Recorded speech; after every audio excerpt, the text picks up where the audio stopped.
মাঝে মাঝে মনে হয় এই চার দেয়াল আমাকে পাহারা দিচ্ছে, নাকি বন্দি করে রেখেছে। বাইরে কি প্রচণ্ড কোলাহল, তাই না? আর ভেতরে শুধুই নৈশব্দ। আচ্ছা, মানুষ কি একা থাকতে ভয় পায়, নাকি একা থাকলে নিজের ভেতরের শব্দগুলো জোরে শোনা যায় বলে ভয় পায়?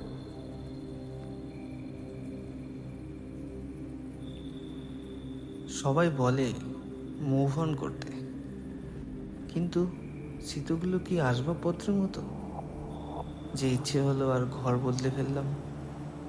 কিছু স্মৃতি এই দেয়ালের নোনা ধরা দাগগুলোর মতো, চাইলেও মোছা যায় না, আবার রং করলেও ফুটে ওঠে।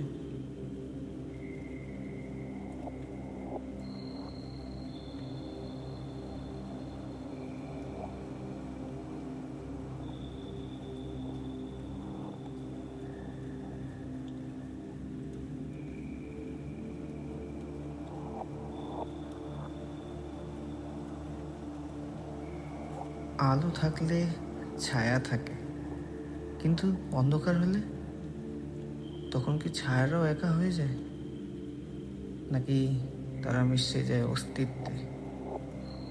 আমি বোধ হয় এখন আর আলো খুঁজি না, এই অন্ধকারটাই আমার সত্যি।